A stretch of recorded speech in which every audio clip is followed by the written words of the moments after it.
നമസ്കാരം. നാരായണ ഗുരുവിൻ്റെ ആത്മോപദേശ ശതകം 100 ധ്യാനങ്ങൾ. ധ്യാതാവ് ഗുരു നിത്യചൈതന്യയതി. ധ്യാനം 37. വിഷമതയാർന്നെഴുമഞ്ഞ വെന്നുകൊള്ളുവാൻ വിഷമമഖണ്ഡ വിവേകശക്തി എന്നേ വിഷമയവെന്നതിനാൽ വിവേകമാകും വിഷയവിരോധിനിയോടണഞ്ഞിടേണം. മനഃപൂർവം ഉറങ്ങാൻ സാധിക്കുകയില്ല. ഉറങ്ങുന്നതിന് ഉള്ളിൽ നിന്നും മനസ്സ് അടങ്ങി വരണം. ചിലർ ഉറക്ക ഗുളിക കഴിച്ച് ഉറങ്ങുന്നുണ്ട്. അത് ആത്മഹത്യ ചെയ്യുന്നത് പോലെ വിഷം കൊടുത്ത് താത്കാലികമായി മസ്തിഷ്കത്തെ മരവിപ്പിച്ചിട്ടാണ്.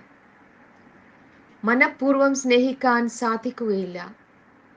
സ്നേഹം സഹജമായി അന്തരംഗത്തിൽ നിന്നും വരുന്ന ഒരു ചേതോ വികാരമാണ്. സ്നേഹത്തെ വളർത്തിയെടുക്കാവുന്ന പശ്ചാത്തലം മനഃപൂർവം ഉണ്ടാക്കാം. ശാഠ്യം പിടിച്ച മനസ്സിനെ ഏകാഗ്രമാക്കാനോ ശാന്തമാക്കാനോ കഴിയുകയില്ല. ഉള്ളിൽ മറഞ്ഞു കിടക്കുന്ന അഗാധമായ ഒരു താല്പര്യം ഉണർന്നു വരുമ്പോഴേ മനസ്സ് അതിൽ ഏകാഗ്രമാകുന്നുള്ളൂ. മനസ്സ് ശാന്തമാകുന്നതിന് ചിത്തവൃത്തികൾ തനിയെ അടങ്ങണം.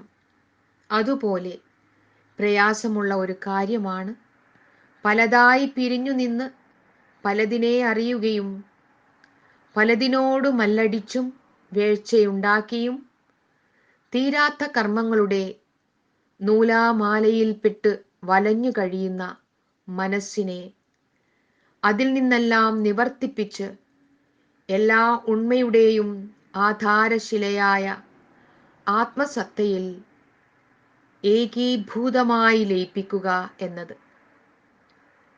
ഓരോ ഇന്ദ്രിയവും കൊണ്ടുവരുന്ന സുഖമോ ദുഃഖമോ നിറഞ്ഞ സംവേദനങ്ങൾ മനസ്സിൽ ചേതോവികാരങ്ങൾ ഉണർത്തുന്നു.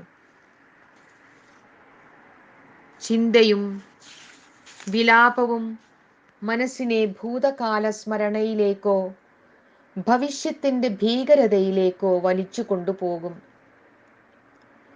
അതിൽ നിന്നെല്ലാം മോചനം ലഭിക്കുന്നതിന് ഉറച്ച ആത്മജ്ഞാനം ഉണ്ടായിരിക്കണം.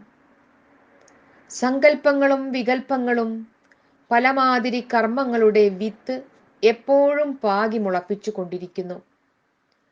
അതിൽ ചിലത് വേഗം വളർന്ന് വള്ളി വീശി നമ്മെ ബന്ധനസ്ഥരാക്കുന്നു. സ്വയമേ ഉണ്ടാകുന്ന ഈ വിനകളിൽ നിന്നും വിട്ടുനിൽക്കാൻ കഴിയുകയില്ല. ശാരീരികമായും മാനസികമായും വന്നു ചേരാവുന്ന രോഗങ്ങൾ ധാരാളമാണ്. കാലിൽ ഒരു ചെറിയ മുള്ളു കൊണ്ടാൽ പോലും മനസ്സിന്റെ സ്വച്ഛത ഇല്ലാതാകും. വ്യക്തിയുടെ സ്വകാര്യ ജീവിതത്തിൽ സമൂഹം പലപ്പോഴും അനാവശ്യമായി കൈകടത്തും. അപ്പോഴെല്ലാം അടരാടാനോ ഒളിച്ചോടാനോ ആത്മഹത്യ ചെയ്യാനോ തോന്നിപ്പോകും. ഇപ്രകാരം ആലോചിച്ചു നോക്കിയാൽ അന്യയുടെ ദുസ്സാമർത്ഥ്യം ചെറുതൊന്നുമല്ല. ഇതിനെല്ലാമുള്ള മറുമരുന്ന് വിവേകം മാത്രമാണ്.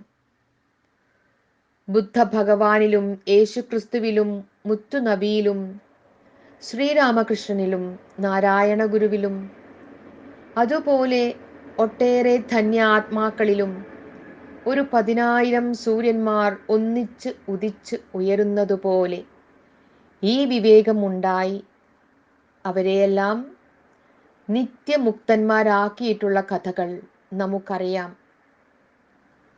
മുറിഞ്ഞു മുറിഞ്ഞും ഒറ്റപ്പെട്ടും കാണപ്പെടുന്ന കാര്യജാലങ്ങൾ കൊണ്ട് നിറഞ്ഞതാണ് ഈ ലോകം.